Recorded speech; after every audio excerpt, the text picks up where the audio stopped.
الحمد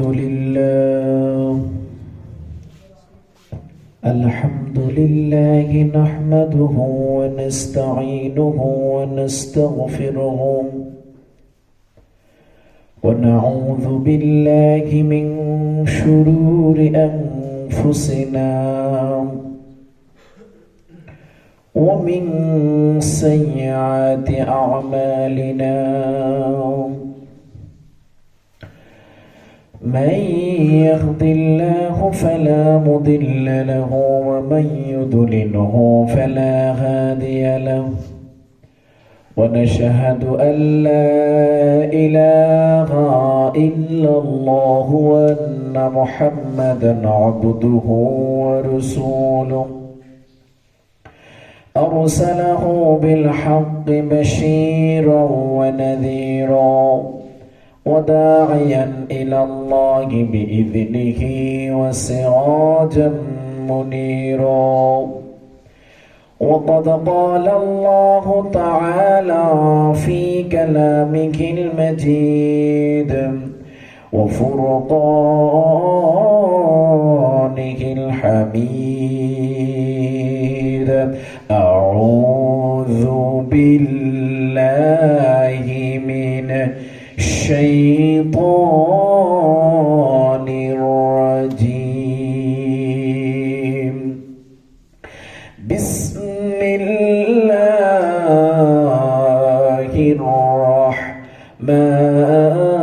الرحمن الرحيم كل نفس ذائقة الموت ثم إلينا ترجعون صدق الله العظيم وقال رسول الله صلى الله عليه وسلم لكل موتكم موتاكم لا إله إلا الله إن الله وملائكته يصلون على النبي يا أيها الذين آمنوا صلوا عليهم وسلموا تسليما بلغ العلم بكماله كشف الدجى بجمالهم حسنت جميع خصاله صلوا عليهم اللهم صل على محمد وعلى آل محمد كما صليت على إبراهيم وعلى آل إبراهيم إنك حميد مجيد اللهم بارك على محمد وعلى آل محمد كما باركت على إبراهيم وعلى آل إبراهيم إنك حميد مجيد لا إله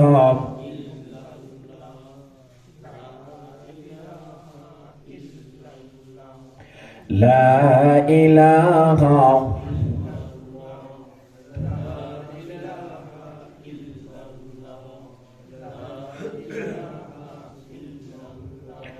لا إله إلا الله محمد رسول الله صلى الله عليه وسلم الحمد لله মহান আল্লাহ পাক রব্বুল আলামিনের দরবারে অসংখ্য অগণিত শুকরিয়া জ্ঞাপন করছি যে রব্বুল আলামিন আজকে এই জুমার দিনে পৃথিবীর শ্রেষ্ঠতম জায়গা মহান আল্লাহ সুবহানাহু ওয়া তাআলা দরবারে আমাদেরকে আসার বসার যে তৌফিকটুকু দান করেছেন এজন্য আমরা সকলেই শুকরিয়া আদায় করি আলহামদুলিল্লাহ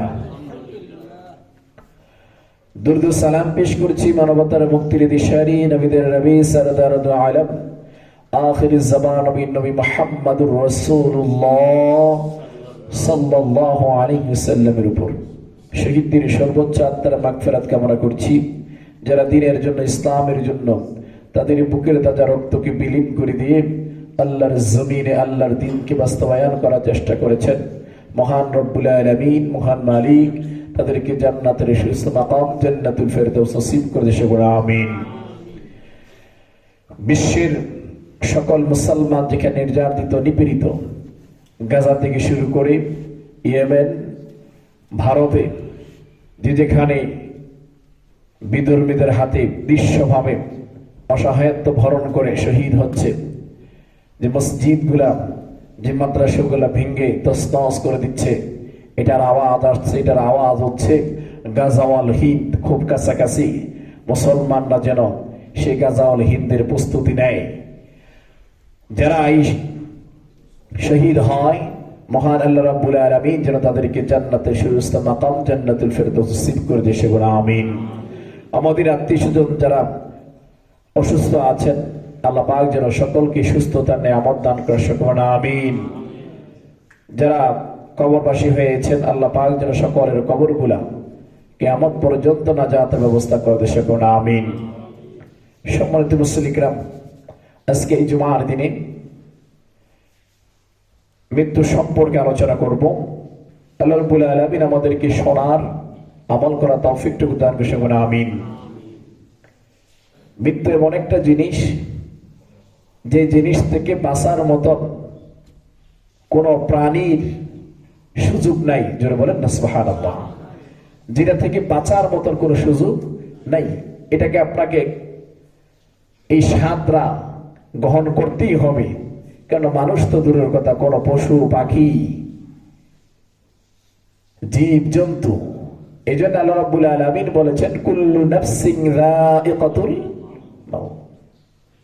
এই স্বাদ থেকে কোন ব্যক্তি পলায়ন করতে পারবে না, এই স্বাদ নিতেই হবে। যদিও ইংলিশে একটা কথা আছে, ম্যান ইজ মর্টাল, তারা শুধুমাত্র মানুষ মরণশীল, এটার মধ্যে সীমাবদ্ধ আছেন। আল্লাহ রাব্বুল আলামিন শুধু মানুষ নয়, যেই জীবটা জীবন নিয়ে জন্মগ্রহণ করেছে, সেই জীবটারই মৃত্যুর স্বাদ গ্রহণ করতে হবে। জোরে বলেন না সুবহানাল্লাহ। অন্য অন্য জীব এবং মানুষের মধ্যে কিছু পার্থক্য রয়েছে।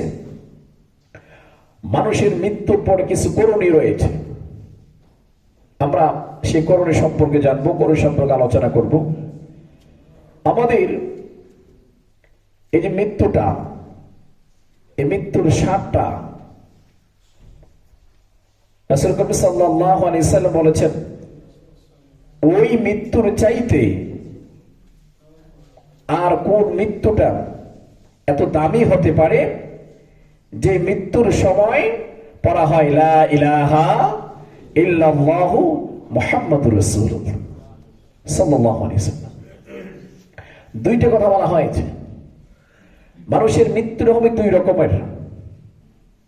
একরকম হবে জান্নাতীদের মৃত্যু, আরেক রকম হবে জাহান্নামীদের মৃত্যু। জান্নাতি এবং জাহান্নামী, এই দুইটা মৃত্যুর মধ্যে আকাশ পাতাল ব্যবধান রয়েছে। জোরে বলেন না সুবহানাল্লাহ। জান্নাতীদের মৃত্যুটা হচ্ছে এমন একটা মৃত্যু হবে যে সে মাত্র ঘুমন্ত অবস্থায় ঘুমাবে, ঘুমের ভান ধরেছে, একটা পিঁপড়ায় কামড় দিয়েছে, সামান্য কিছু লেগেছে, কিন্তু ঘুম, তারপর ঘুম ভাঙে নাই। তাদের মৃত্যুটা হবে এরকম। জোরে বলেন না সুবহানাল্লাহ। ইসরাফিল আলাইহিস সালাম যখন সিংহায় ফু দিবেন, তখনও তারা সেখান থেকে ডেকে যখন উঠবে আর বলবে, এই মাত্র ঘুমাইলাম, আমাদের এই ঘুমটা কে ডিস্টার্ব করলো? জোরে বলেন না সুবহানাল্লাহ। তাকে স্বাগতম জানানো হবে। তার রূহটা যখন নিতে আসা হবে, দল বেঁধে ফেরেশতারা লাইনকে লাইন ধরে সকলে আসবে, সালাম দিবে, সেলুট দিবে, ফুল দিয়ে বরণ করবে। এমন বলা হয়, যখন কাফনের কাপড়টা বানানো হবে, গোসল দেওয়া হবে, বলা হচ্ছে যে অধিকাংশ জান্নাতি মানুষের এই গোসলটা জান্নাতের ফেরেশতারা জান্নাতি পানি দিয়ে গোসল করাবে। জোরে বলেন না সুবহানাল্লাহ। জান্নাতীদের এই দুনিয়ার মধ্যে আমরা অল্প সময়, আমরা সকলেই জানি যে এই দুনিয়াটা আমাদের জন্য স্থায়ী নয়, অস্থায়ী। তারপরেও আমরা এই দুনিয়াটাকে স্থায়ী বানানোর জন্য যা যা করার দরকার সবটুকু করার চেষ্টা করি, জোরে বলেন নাউজুবিল্লাহ। এই দুনিয়াটা স্থায়ী না, এটা আমরা জানি। এমনকি আল্লাহ রাব্বুল আলামিন কিছু জিনিস, গায়েবের জিনিস বলতে দেয় নাই। এই লোকটা বা আগামীকাল আমার সাথে কি ঘটতে যাবে এটা আল্লাহ ছাড়া আর কেউ জানে। মানুষগুলো কোন অবস্থায় মারা যাবে, কোন জায়গায় মারা যাবে, এটা বলছেন আল্লাহ ছাড়া কেউ জানে না। কোন জায়গায় মারা যাবে, কত বছরে মারা যাবে, অনির্ধারিত। আমরা অনেক সময় ধরি যারা বৃদ্ধ হয়ে গেছে তাদেরকে আমরা বলি বয়স হয়ে গেছে, মৃত্যুর সময় এসে গেছে আপনার, আপনি এখনো পর্যন্ত এটা করেন ওইটা করেন। তাহলে এই যে কথার মাধ্যমে আমি সরাসরি আল্লাহর সাথে শিরিক করি, জোরে বলেন নাউজুবিল্লাহ। কেন? ওই লোকের বয়স হয়ে গেছে, ওই লোক মারা যাবে, মরার প্রস্তুতি না। তাহলে বোঝা গেল আপনার এখনো বয়স হয় নাই, আমার এখনো বয়স হয় নাই, আমি এখনো পর্যন্ত মারা যাবো না, প্রস্তুতি নেই না। কেননা আমি জানি আমি কত বছরে মারা যাবো, জোরে বলেন নাউজুবিল্লাহ।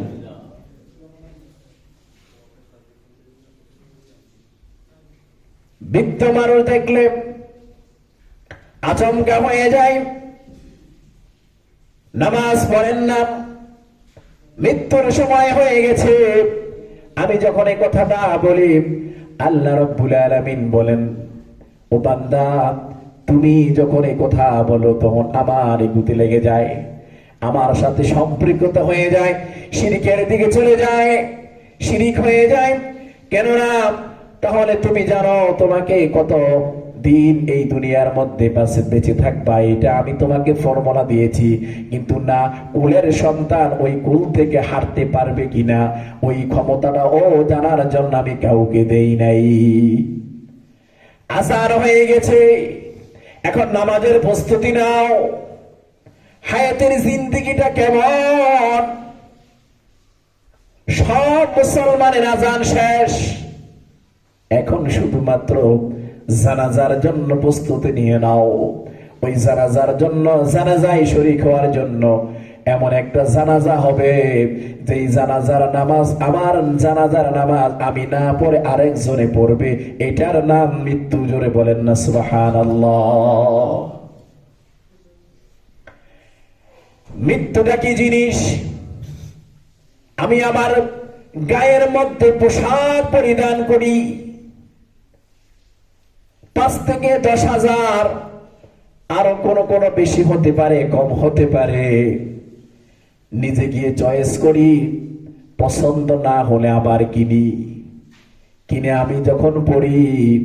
কিন্তু এমন একটা আফসোস, লক্ষ কোটি টাকার মালিক আর ফকির যিনি তার কোনো পয়সা নাই, ওই ব্যক্তিরা যখন তাদের শেষ বিদায়ের কাপড়টা পরে, সে নিজেও জানে না কত দামের কাপড়, কে পরায় এটাও তিনি জানে না। মৃত্যু ব্যক্তি হয়ে যায় এমন একটা অবস্থা, যেই মানুষকে লারা সামনে ধাক্কা দিলে সামনে যায়, পিছনে ধাক্কা দিলে পিছনে যায়, ডানে ঘোড়ায় মাথার দিকে পানি দেয়, ওই পানিটা কানের মধ্যে পৌঁছে যায় পর্যন্ত, এরপর কান দিয়ে হাত দিয়ে ওই পানিটা কানে যাতে না ঢুকে সেটাকে ধরে রাখতে পারে না। আল্লাহ রাব্বুল আলামিন ওই দুনিয়ায় থাকার সময় ওই মানুষদেরকে বুঝাই দেন, ও দুনিয়ার মানুষ, দুনিয়ায় থাকা অবস্থায় তুমি যেভাবে করে ওই মানুষগুলাকে সামনে রাস্তা দিয়ে যাইতে গেলে, তোমার সামনে যদি একটা মানুষ পরে ধাক্কা দিয়ে সামনে যাইতাম, তুমি দেখো তোমার একটা মানুষের কারণে যদি একটা ময়লা তোমার উপরে পড়ে, তুমি সেই ময়লাটাকে দূর করে দেওয়ার চেষ্টা করতা, কত শক্তি খাটাইতা, তোমার শরীরে শক্তি ছিল, ওই শক্তিটা তুমি খাটাইতা। তোমার পকেটে পয়সা ছিল, পয়সা দিয়া মিথ্যা কথা বলতা, পয়সা দিয়া মিথ্যা মামলা দিতাম, মিথ্যা সাক্ষী দিতাম।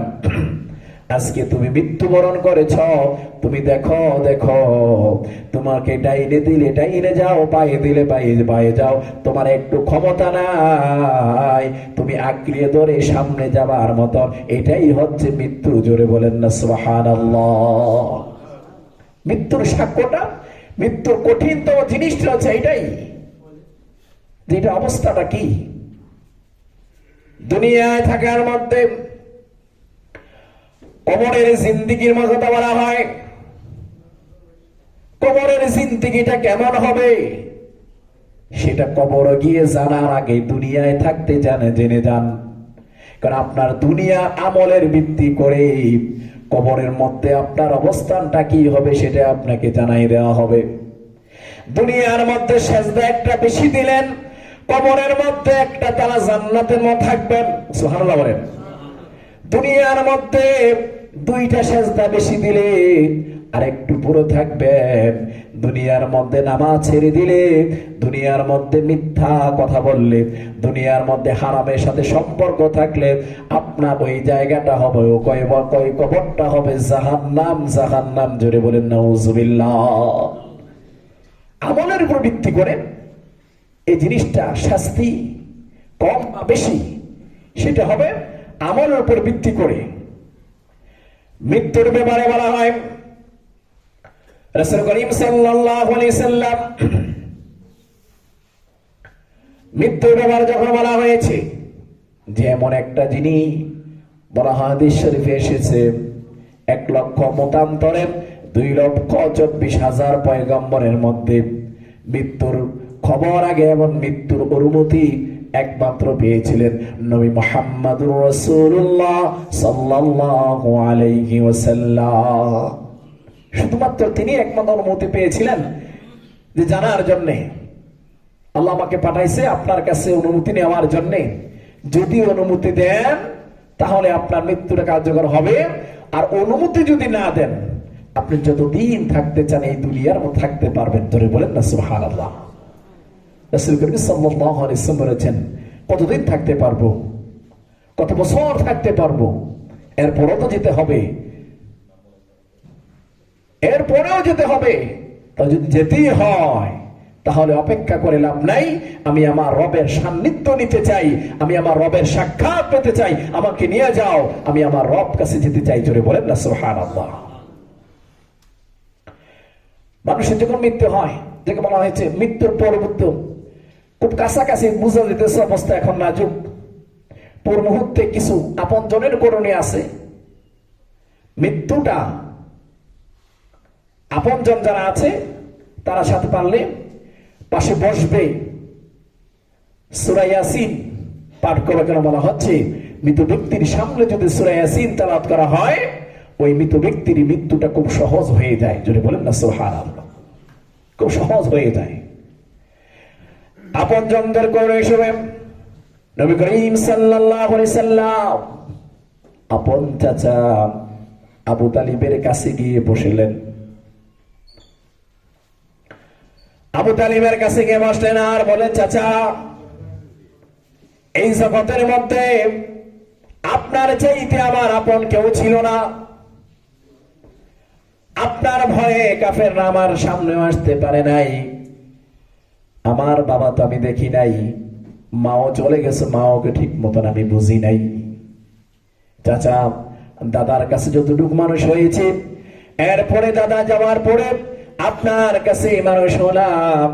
ও চাচা আমি আপনাকে এতটা ভালোবাসি, এতটা ভালোবাসি, আজকে এই সময় মুহূর্তে মৃত্যুর আগে আপনি যদি পুরাটাও না পড়েন, শুধুমাত্র একটু পড়েন লা ইলাহা ইল্লাল্লাহ, বাকি আমার নাম আমি মুহাম্মদ নিজেই পড়ে নেব। জোরে বলেন না সুবহানাল্লাহ। চাচা অন্তত দয়া করেন, বারবার করে কত মিনতি করতে লাগলেন। আবু জাহের বাসায় এসে কোরআন দিয়ে বললেন, সাবধান সাবধান আবু তালিব, যাই কিছু করো না কেন বাপ দাদার ধর্মের মধ্যে কালিমা দিও না। যাই কিছু করো, তোমার বাগিনা তোমার বাতিজার এই কালিমা পড়ে বাপ দাদার ধর্মের মধ্যে কালিমা দিও না। ওইটা ধর্ম না, আমরা এতদিন পর্যন্ত বাতিজার ছায়া হয়ে কিছু বলি নাই, এখন পর্যন্ত, এখন এই যে তুমি এখন মারা যাইতেছ, ধর্মকে পরিবর্তন করিয়ে মরিও না, তাহলে শেষ হয়ে যাবে। আবু তালিব ওই চাচা ওই বাতিজার কথা না শুনে তাদের আগের ঐতিহ্য ধরে রাখার জন্য ওই কালিমা গ্রহণ করে নাই। আল্লাহ রাব্বুল আলামিন বলেন, মুহাম্মদ ওই সময়ের মধ্যে তওবা আমি কবুল করি না, যেই সময়ের ভিতরে আপনি তওবা করার জন্য গিয়েছেন ওই সময়ের ভিতরে আমি তওবা কবুল করি না। ওই সময়ের ভিতর আমাদের পাত্তন্দ অঞ্চলে দেখা যায় মানুষ যখন মারা যায়, যায় যে অবস্থা বোঝা যাইতেছে, ঠোঁট লড়তেছে মাত্র, অবস্থার খুব কঠিন সময়, তখন আমরা গিয়ে হাজির হই তওবা পড়ানোর জন্য।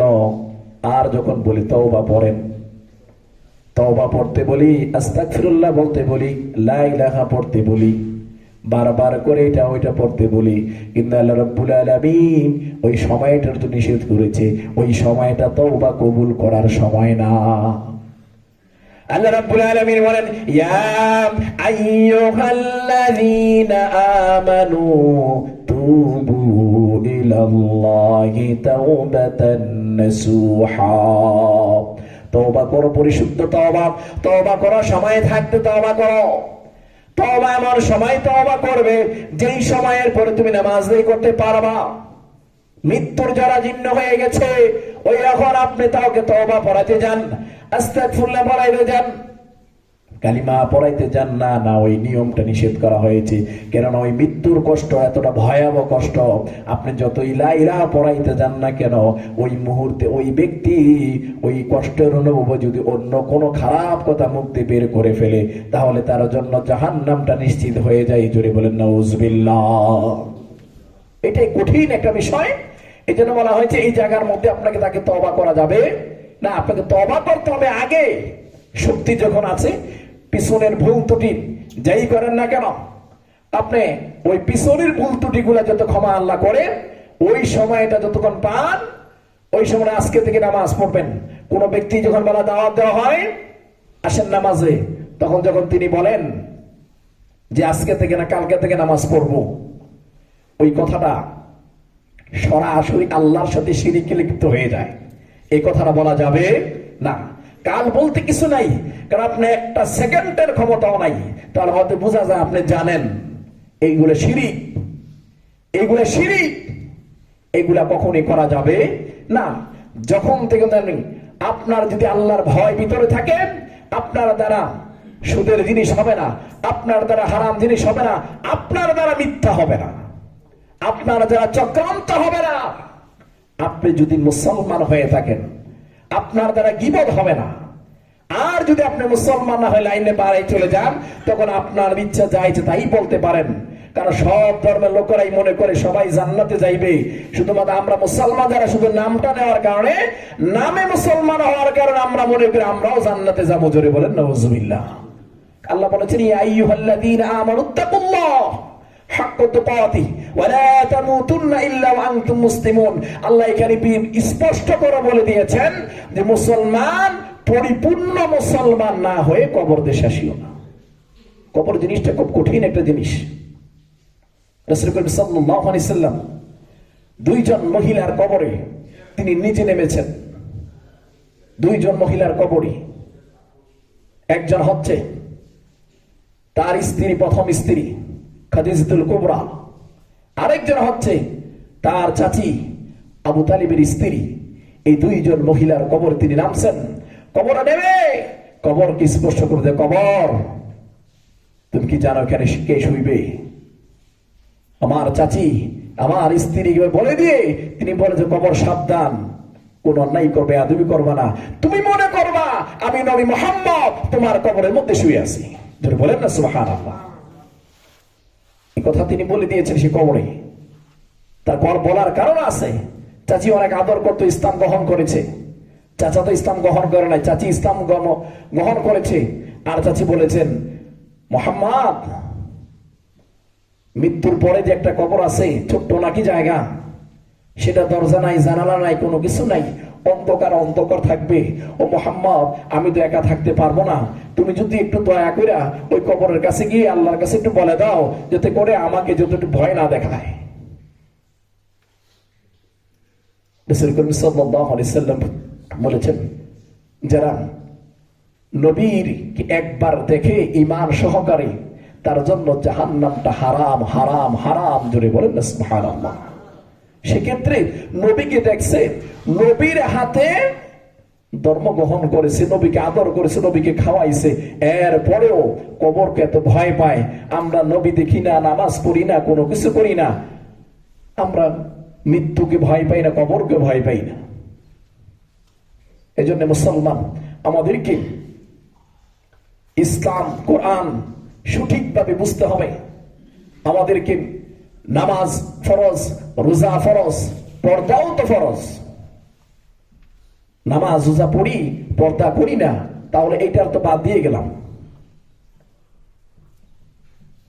এটা তো বাদ দিয়ে গেলাম। ফাতেমা যুহরা রাসূলুল্লাহ সাল্লাল্লাহু আলাইহি সাল্লামকে বললেন, ইয়া আব্বা, আমি কতটুকু থাকবো, কতটুকু পর্দা করে থাকবো?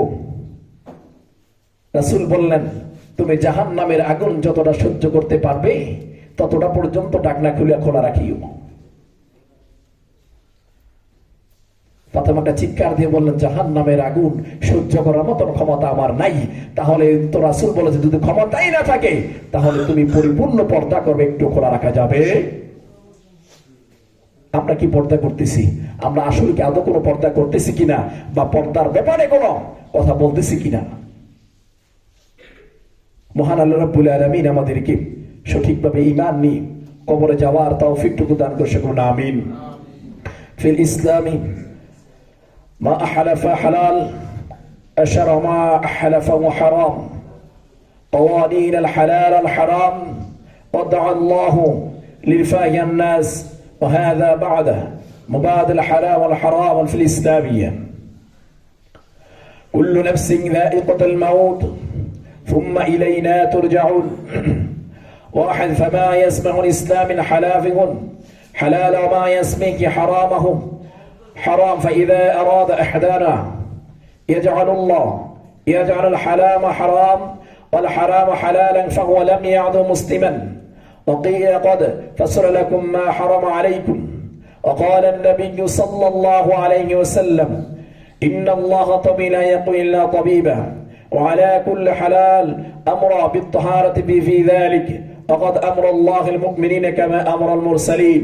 ثم ذكر النبي صلى الله عليه وسلم الرجل السافر في كل مكان شعره أشعاث وجسمه مغيلة. وفي أمثل هذا الموقف يرفع الإنسان يديه نحو اسمه نحو السماء ويصرخ يا رب يا رب لا تصلني ولكن طعامه حرام ومشرب الحرام ومبليس الحرام ومعيشة الحرام. إنسان جميع الأعمال النواة موعدة ضارة المخلوقة تلك أشياء النجاسة والدنيا. بارك الله لنا ولكم في القرآن العظيم. যারা সুন্নাত পড়েন সুন্নাত পড়েন।